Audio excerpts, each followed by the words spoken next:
welcome. Just want to take a quick second. Well, first of all, a round of applause for Brooke. We're so very excited to have her today with us. Thank you.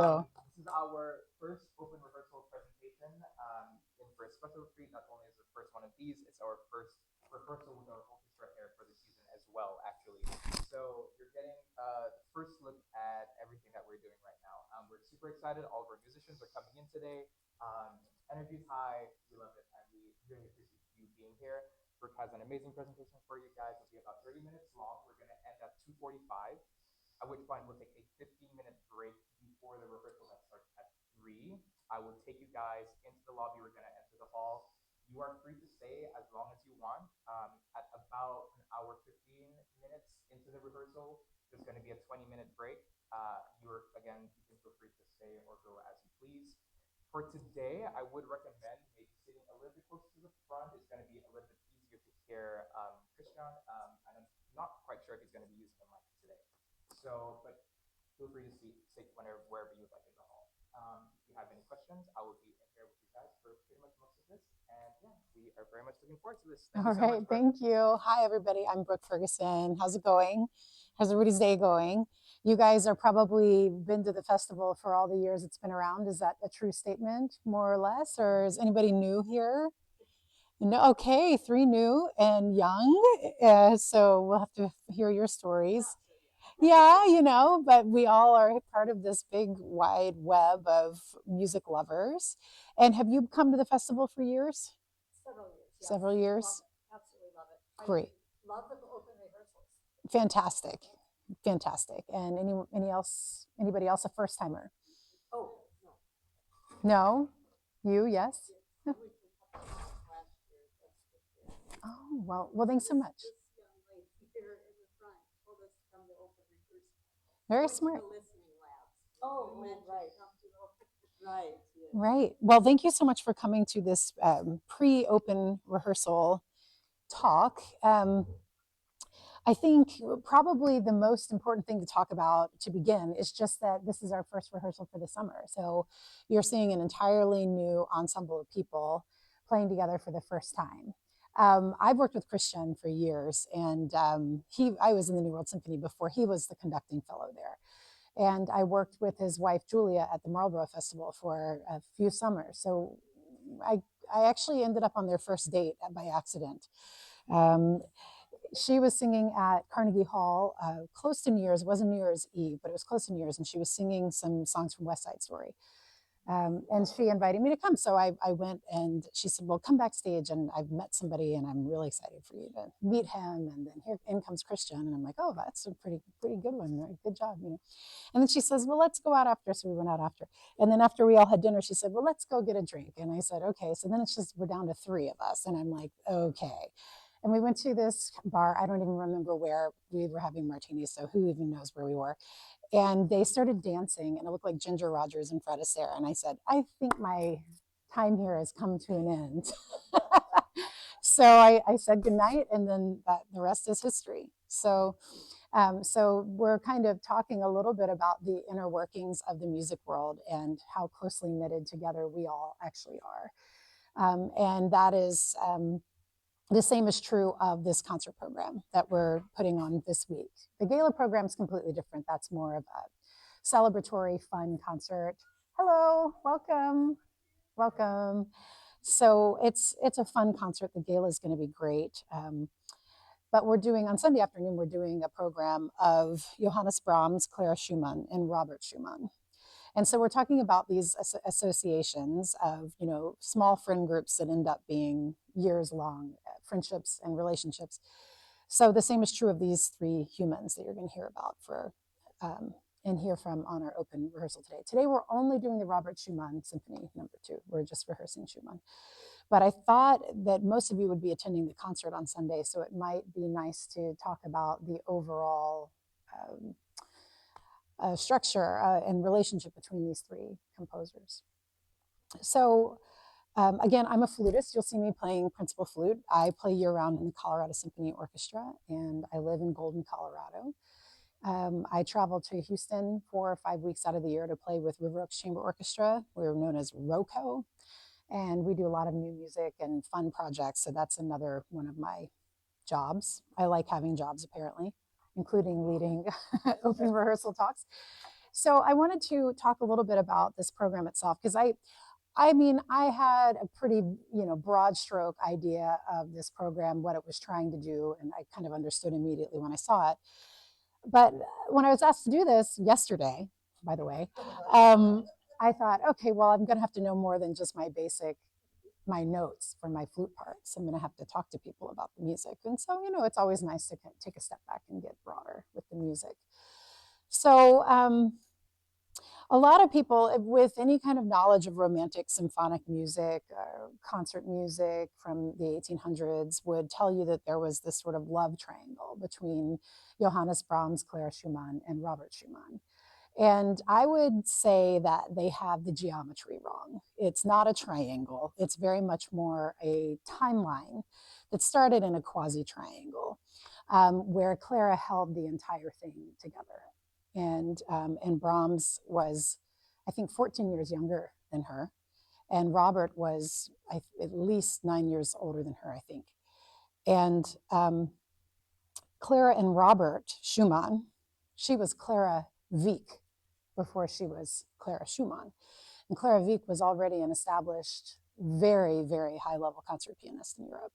She actually met Friedrich Chopin and played for him and was deeply influenced by his works. Chopin was born in the same year that Robert Schumann was born. So they were contemporaries and admired each other a great deal. So a lot of the language that you hear in piano writing from that time period is very different from Haydn and Mozart and Beethoven. It's there's a suspension in the melodic line that's really characteristic of Chopin's music. You can have all this stuff going on and still have that gorgeous soaring melody. And she obviously was an incredible pianist and was young and just a voracious learner. And she just absorbed all of these nutrients, all of this music she was hearing. She went to Paris and met Chopin there. But she had met all the other pianists. She had eventually met Liszt. She knew everybody. And when she was 13 years old, she drafted the third movement of her piano concerto that you will hear played by Adam Golka this weekend. 13 years old. And then over the next couple of years, she wrote the first two movements. And she gave the premiere of her piano concerto when she was 16 years old. And the conductor was with the Leipzig Gewandhaus Orchestra. The conductor was Felix Mendelssohn. So, her career really sucked, right? She had a great career and she was brilliant. And this piece, when I was listening to it and becoming familiar with it, I was really struck by how adventurous it was. It didn't sound like a precocious teenager writing it. It sounds like a fully developed musician writing at a pinnacle of pianistic style for the time. So there's nothing naive about it or nothing childlike about it. It's very, very incredible, the writing. So she actually met Clara Wieck. I like calling her Clara Wieck because she was Clara Wieck when she wrote this piano concerto, okay? She was not yet Clara Schumann. And her life didn't necessarily change for the better in terms of her career after getting married, as one's life might not benefit from in the 1800s. So her father, Wilhelm Friedrich Wieck, was a piano teacher. And he basically built her brick by brick by brick from the time she was little into this monster of a pianist and composer. And she was basically the breadwinner of that household in a way. By the time she was 16, she was making a lot of money and he had put a lot of work and time. Robert Schumann was one of his piano students. And so Clara met Robert when he came to the house to play for her father. And they became friends. And by the time she was 16, they were kind of sneaking around. They were already a thing. And her father found out about it and was really, really angry. And that set off about close to a 5-year-long legal battle because he wanted to marry her. And he had to get her father's permission before the age of 21. The law was that you had to have the permission of the father. And he refused to give Robert Schumann the permission to marry Clara. And he started spreading lots of rumors about him and this and that and the other. And Robert Schumann ended up filing a defamation lawsuit against Clara Wieck's father, which was incredibly painful for all of them. But Clara really was committed to what she was doing and wanted to be married to Robert. So they kept fighting. And the day before her 21st birthday, the lawsuit was resolved, and they were married that day, one day before they could have gotten married anyway. So that was an interesting thing. And then they were married for quite a while. They had 8 children together. So Clara didn't really write as much music after basically she was pregnant all the time during the first decade of their marriage. And they kept concertizing. Robert Schumann was a good pianist, really gifted pianist. He wrote a lot of piano music, and he was deeply invested in the same kind of style of Chopin. In fact, he wrote music, one of the movements of a larger piano collection of pieces, he entitled Chopin. So, and they gave each other presents, like compositions as presents. And so they were more than just contemporaries. They knew each other and admired each other's work. So Robert Schumann was very, very much in the piano community. But he had an issue with his right hand. And probably these days it would have been something like focal dystonia, or something that we would have known the name of and the cause for. But Robert Schumann had to stop performing. And so he then focused purely on composition at that point, and was married to Clara, who was just a house on fire in terms of her talent and things, places she was going. Then they started having a bunch of kids. She started composing less, but she was still the breadwinner of the family. You know, she was out playing concerts, and she was raising kids and practicing and working on schedules and doing everything she was doing. And Robert, I'm sure, was doing something with the family, but you know, she was carrying the lion's share of it. And so him being older and Clara being younger, he started having some health problems around the time that he wrote the Second Symphony that you'll hear today. He started having some really intense health issues. So they left Leipzig and they went somewhere in Germany just like a lot calmer. And he set about kind of healing and getting better. And that's the point in time when he was fighting his health, was the time that he wrote the Second Symphony. So if you think about that, he did get better. He finished the Second Symphony, and I'll pause there because I don't want to spoil it yet, because I'm going somewhere. So here we have these 3 people, and these 3 pieces on the program represent a piece of themselves that they didn't yet know would be forever changed. Each composition on the program has that in common. So if we start with Robert, after being married to Clara, he had some mental health issues that came up after his hospitalization. And he had a suicide attempt that led him to be put in an asylum. And he lived there for 3 years and passed away. He had a neurological disease and also suffered from mental health issues. So it was a comorbidity of things like that.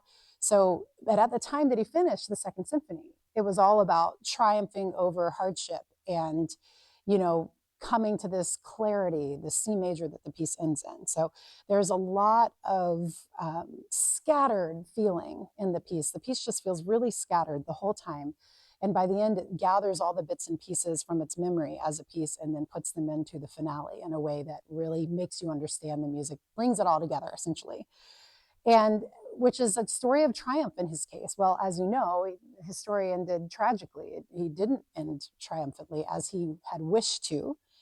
And Clara, when she was writing this piece when she was 16 and had the world was her oyster, had no idea that she'd be then married and have 8 children and then lose her husband in such a horrible way. And Brahms, writing the Hungarian dances, didn't realize that he would be influenced by this situation either. So the connection is that when Brahms was 20 years old, he was quite a bit younger than Clara, and even more so of Robert. And he shows up at their house because they had heard of him. He came to their house and stayed with them. And then Robert Schumann wrote about what a genius Brahms was. But prior to Brahms arriving in the fall of that year, in the summer of that year, he had been touring with a Hungarian violinist. And he was really fascinated by all the Hungarian music he was hearing. So the Hungarian dances are they're very fun. They're very gritty. They're folk music. They're just a ton of fun. Well, if you think about Brahms' final symphony, the 4th symphony, it's a very Greek tragedy kind of work. It's just this gorgeous piece of music, but it's sad the entire time. So here he is, this 20-year-old guy, had just came off the road with this Hungarian violinist and learned all these fun gypsy songs. And he walks into Robert Schumann's house. only to be there for about 6 months before Robert had his suicide attempt and left. And so when he was put in the institutionalized, Clara and Brahms became very close, and Brahms helped Clara take care of her family, help her take care of her 8 children, and they became friends for life, like for years and years and years and years after that. They actually died within 1 year of each other. And Clara was the champion of Brahms's music and also his harshest critic. And same with Robert. I mean, she really was intellectually, I believe, probably their superior. I mean, not by much, but she was a genius. And so she's really the through line. So when I say that they have a reputation for a love triangle, as you can see, the timeline that they were all together at the same place was only about 6 months. And then there was a 3-year period of Robert being institutionalized. And so Claire actually didn't see him when he was institutionalized. The doctors thought it would upset him or, cause him to be emotional and worsen his condition. So she didn't go until the very end of his life. She went when they came and got her.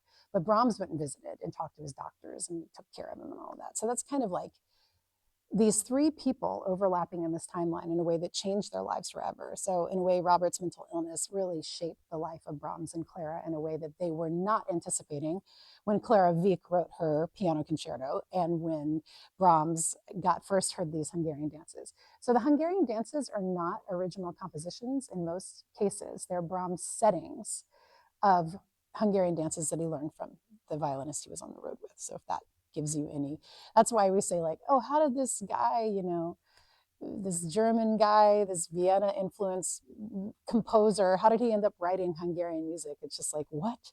But it was learning those songs on the road. So let's see here. I told you about Clara's dad. It's kind of like Britney Spears' dad and the conservatorship or whatever they had. So that was sort of that thing. But Clara really is the through line in the story of all of these composers. And I think that's just important to me that you guys know that, because she's not just like somebody off to the side. She really was central to that entire world. And having 8 children, she really didn't compose much after she started having children. So her impact through composition was less than Brahms and Robert Schumann. And then let's see, what else did I have for you today?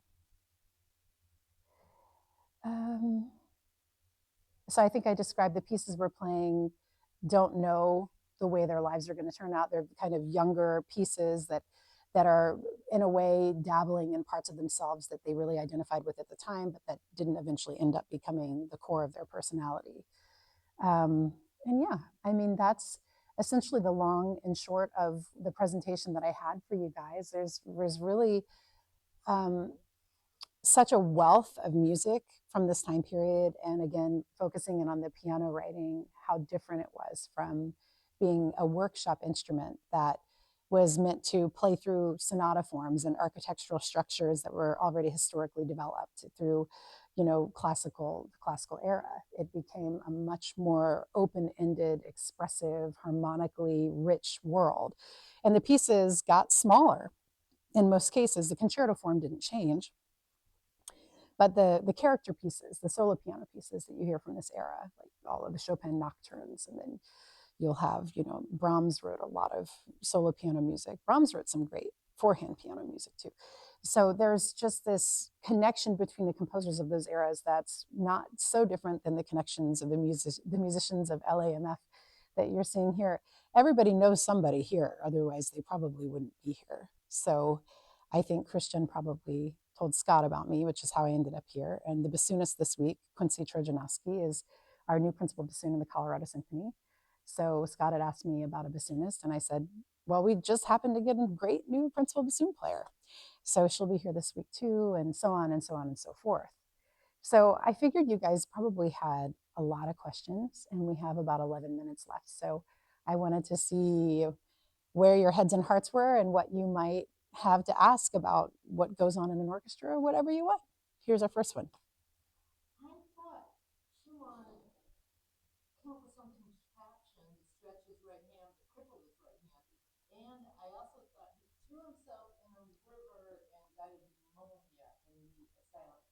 Are those parts of his story? The contraption for the hand is true. He was already struggling with a hand injury, so he thought if he strengthened it and stretched it, it would get better, and it just ended up getting worse. He did jump into the river, but that was the attempt, and then was institutionalized after that. Also, you guys, I almost forgot the best part. Today, July 29th, is the day that Schumann died, and it's 170 years after his death. Today, on the nose.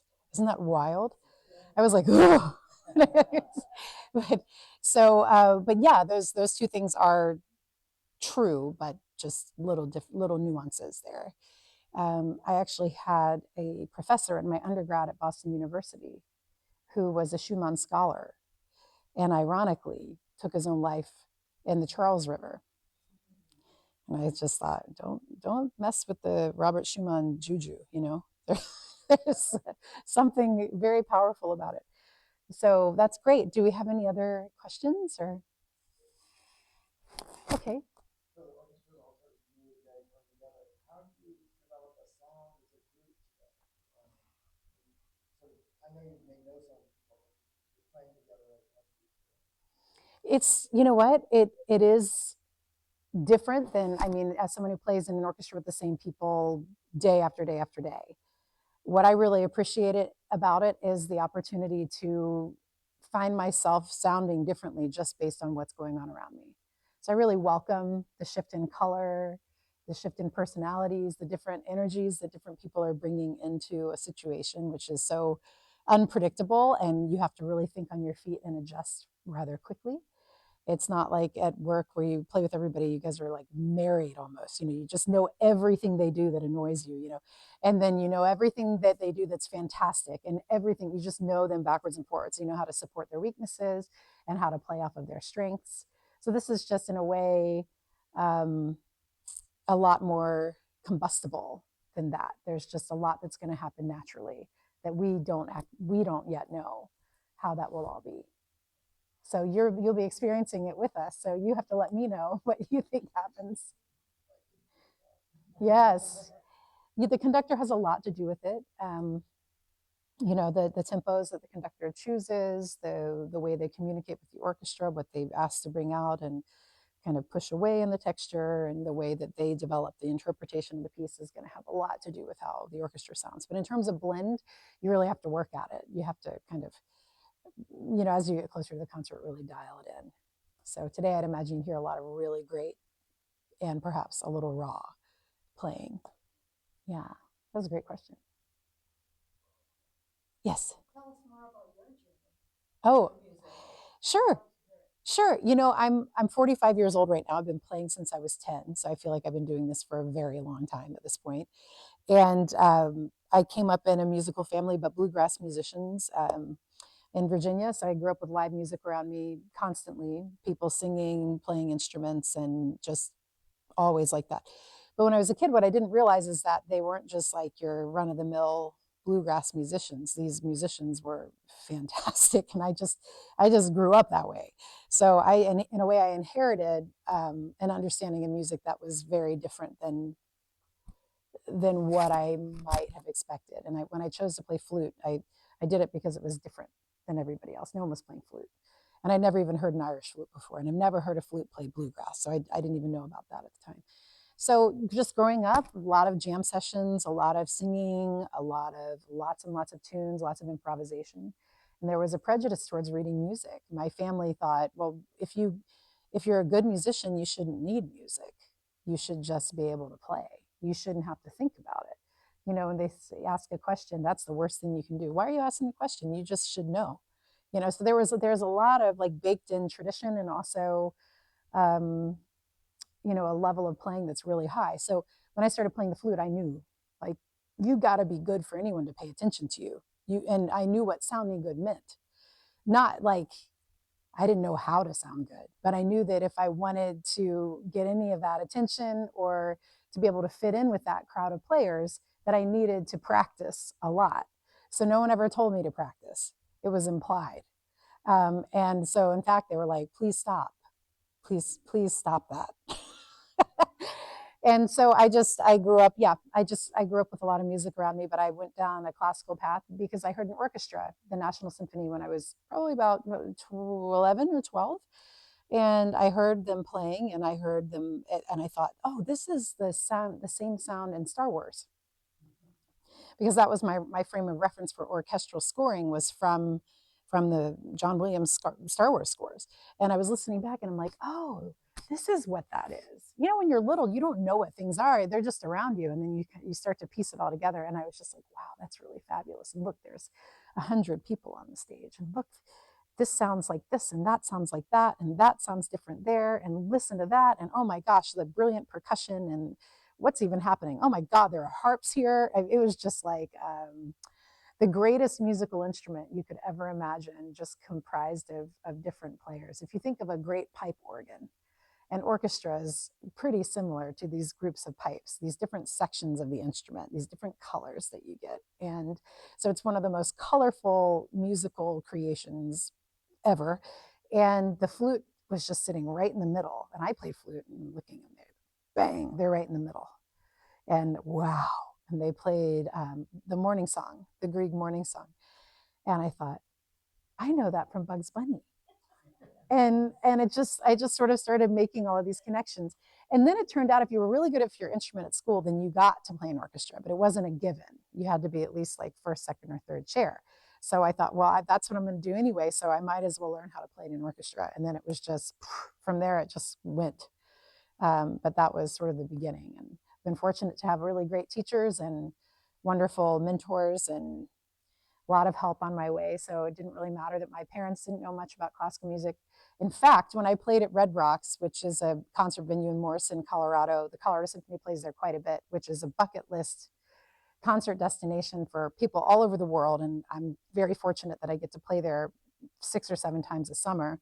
And one year we were backing up Jethro Tull. So Ian Anderson comes, and of course my parents are like, oh my God, Ian Anderson is like such a great artist, blah, blah, blah, blah. And I'm like, yeah, you know. And he turned out to be this really cranky Scottish man, which didn't even, I was nonplussed because my family's Scottish and my dad is very cranky. So I'm like, I held a flashlight from my father. You don't scare me.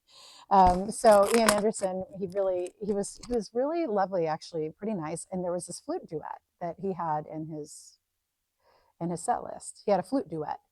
So he asked me if I would play this duet with him. And so we stood at the edge of the stage in Red Rocks and played this duet for 9,000 people. And one of my good friends now, who happened to just be my first landlord when I moved to Denver, started playing flute because he loved Ian Anderson, and he took a video of it, a bootleg video. And I have it in my Dropbox still, but I never put it on social media because I didn't want to get sued by Ian Anderson. But anyway, so when I showed my parents the video, they were like, oh my God, you finally made it. And I'm like, you guys, like, come on. I've been doing this forever. That's just one weekend out of a good jillion. But to them that, you know what I mean? To them that meant a lot. So I was really grateful to have so many mentors that really understood the art form, because my parents, you know, they're not symphony lovers. They're music lovers, but they're not necessarily symphony lovers. So we're getting close. We have time for one more question. Anybody have anything burning, any burning desire to know anything? No? All right. Oh, one more. You've played the symphony before? The Schumann? Yeah. Yes, I have. Yeah, a couple different times. And, you know, in fact, not often, because when I got my music, I thought, oh, I got to learn this thing, you know. And then I opened it up and I said, oh, I know this piece. I know this piece. Yes, I remember. Okay, fine. That's the hard part. And my brain just remembered it. Change much for you with different conductors? Yeah, oh, definitely. Yes, and different acoustics too. There's a lot of brass pickups, pa-pom, pa-pom, and then the orchestra goes, ba-bang, the orchestra comes in on the long note, and you have to be right with the brass. And so that's one of the challenges you can listen for today, is to get that really together. I would anticipate that we will be rehearsing that today. You're going to probably hear that type of ensemble work. But yeah, the conductor is basically the architect of how a piece, the shape of a piece, and how it's presented. And the orchestra, they're the builders. You know, they're the way that they make the idea work. You know, they take the information and they make it work in a certain way. So there's a lot happening. Obviously, this doesn't make any sound, right? But when you know what they want, you can read their eyes, you can read their body language, and obviously there's some pretty black and white information like tempo. They show a lot of articulation, note links, things like that. Mostly rhythmic drive, phrasing and propulsion and things like that. But it's the orchestra that really can take those ideas, those raw ideas, and shape them into something very fluid and beautiful. So it's sort of, yeah, it's, yes, absolutely. Well, thank you all so much. I hope you enjoy the rehearsal. Thank you.